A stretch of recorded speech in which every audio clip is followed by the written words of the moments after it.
Thank you for having me. I'm going to start from the perspective of what I'm not. I'm not a climate scientist. I'm not an expert on banking. I'm not a macroeconomist. I'm not an academic researcher. I'm a dabbler.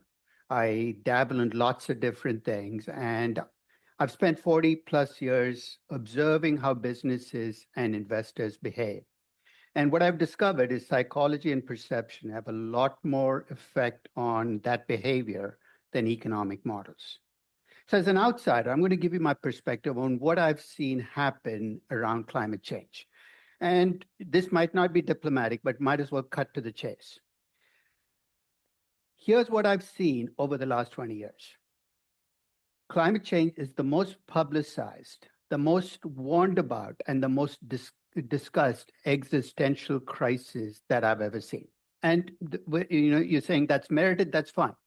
Second, governments all over the world claim to care about climate change. In fact, every year they gather together in the most recent, the most recent meeting of COP28. Hypocrisy runs rampant in this space. It was said in Dubai.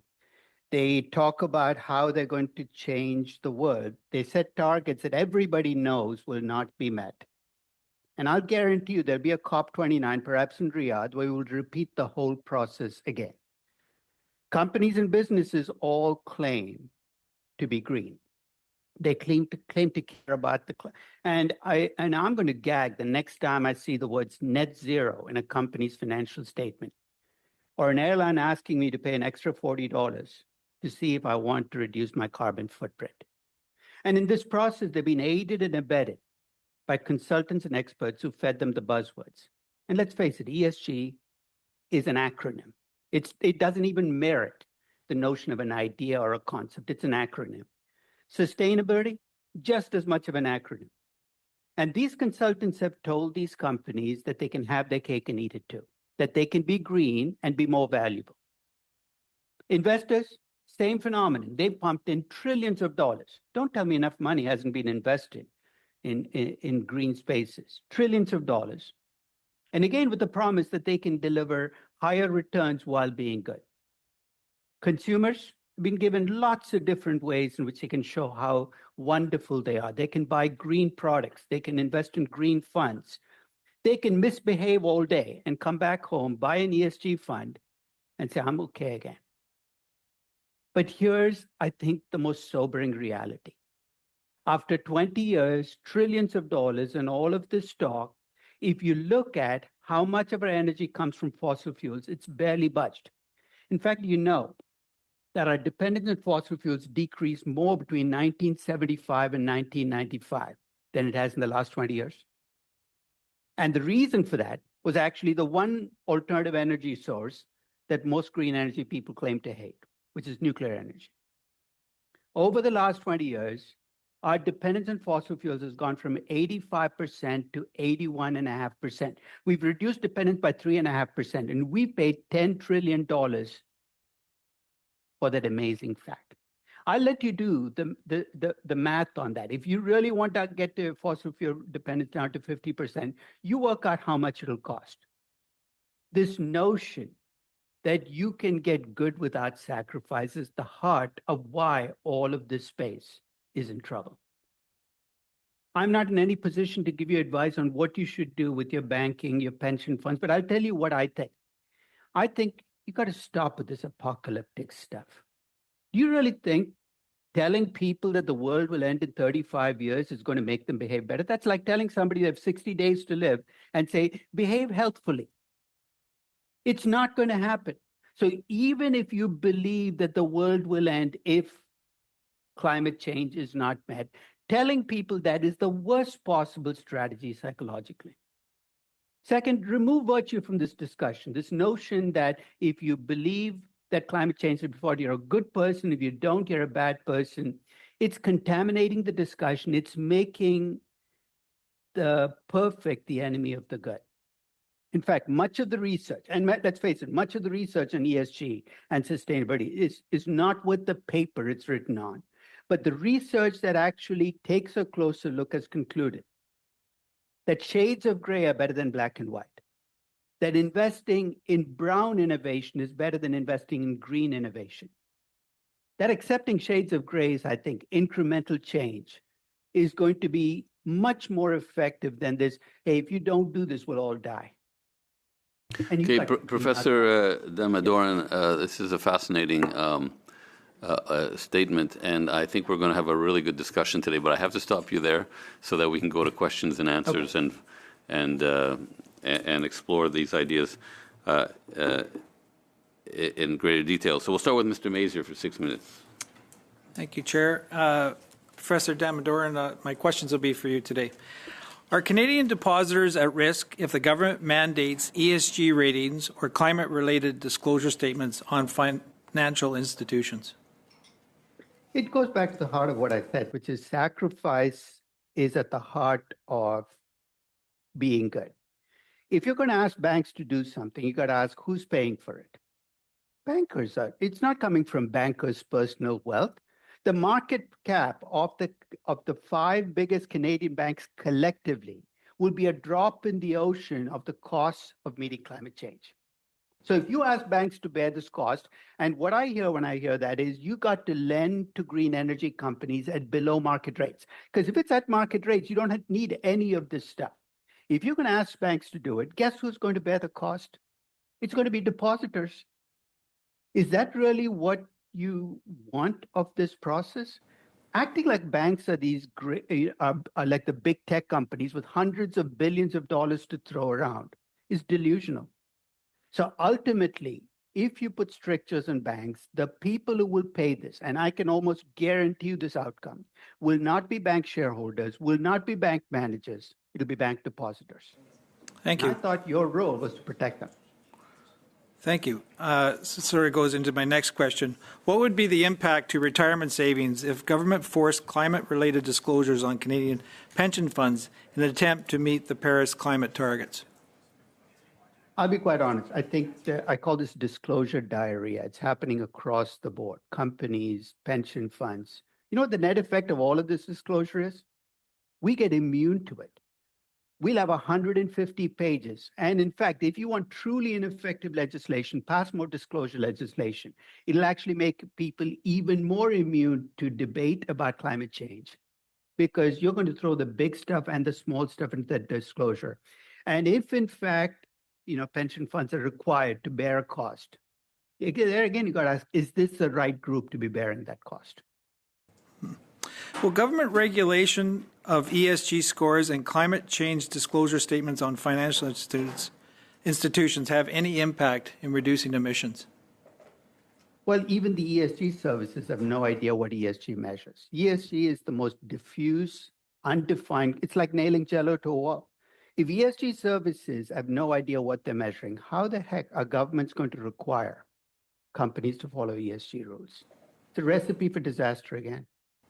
So would there be basically no way to reduce or to measure how many emissions are being even reduced? Well, they can disclose whatever they want, but if you look at the net effect, it doesn't seem to match up. In fact, if you collect up what companies claim they've done, and then you look at the output and say, why isn't it showing up in the results? There's many a slip in the cup and the lip. Disclosing this doesn't seem to show up in the final numbers. And I think that's the question we've got to ask is why, after 20 years of forcing companies to disclose this, and more so in the last few years, is nothing changing on the ground? Thank you. You referred to an ESG gravy train in one of your presentations. Can you explain this term and explain how banks and consultants benefit the most from ESG scores and climate-related disclosures? BlackRock was very much up in fronter in this ESG train early on. In fact, Larry Fink said the world will not be safe if we don't have ESG. So I took BlackRock's Sustainability Fund, which is a fund built around ESG, and I compared it to their regular fund. Out of the 500 stocks of the regular fund, 497 showed up in the Sustainability Fund. The difference was BlackRock charged 5 times more for the Sustainability Fund than the regular fund. You look at fund managers, you look at bankers, you look at consultants, every one of them has an ESG arm, and the ESG arm makes money by selling this notion to people. And again, with the idea that you can be good and be more valuable at the same time. Thank you. Does improving ESG ratings or climate-related disclosures increase value or decrease risk in any proven way? None that I can see of. I've heard, as I said, I've looked at every single research paper in this space. The papers that do are advocacy papers masquerading as research papers. I mean, I live in the value space. That's what I do. I value companies. I'm still to value a company where ESG has made the company more valuable. It can make it less valuable. But when ESG makes a company more valuable, it's because it's PR, it's marketing, at which point you're gaming the system. You're encouraging what you call greenwashing by pushing that idea on companies. Thank you. You stated in the Financial Times, and I quote, "It serves ESG advocates to keep the definition amorphous since, like the socialists of the 20th centuries, whose response to every socialist failure was that their ideas had never been properly implemented, the defense against every ESG critic is that it is incorrectly defined or implemented," end quote. What did you mean by this? You have 30 seconds, Professor. I've had a lot of blowback on that one.